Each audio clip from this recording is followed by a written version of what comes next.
நீங்க ரொம்ப நாளா காத்திருக்கிறீங்களா?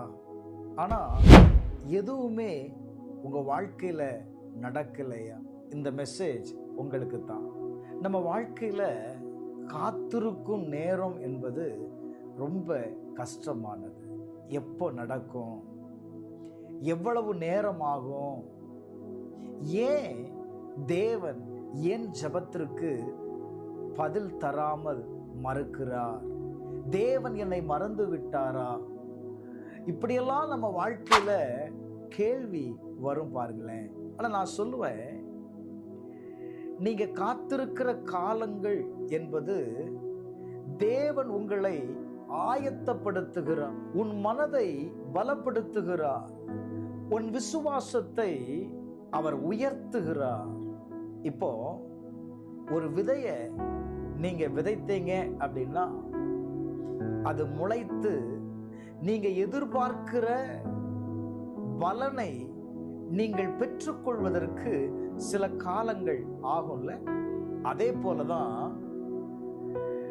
வெளித்தோற்றத்துல உங்களுக்கு தெரியாம இருக்கலாம், ஆனா தேவன் நீங்கள் காத்திருக்கும் காலத்துல உங்க வாழ்க்கையில செயல்படுகிறார் என்பதை மறந்துடக்கூடாது.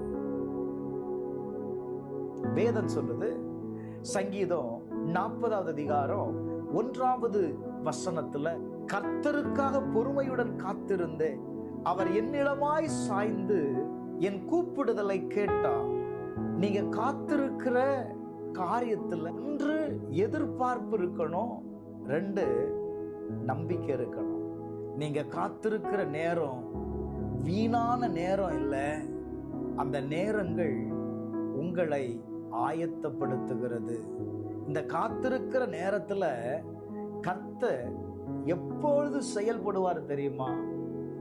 நீங்க ரொம்ப காத்திருந்து டயர்டாகி இதுக்கு மேல ஒன்றுமே நடக்காது அப்படின்னு நீங்க முடிவு பண்ணுவீங்கல்ல, அப்பதான் ஆரம்பமாகும்.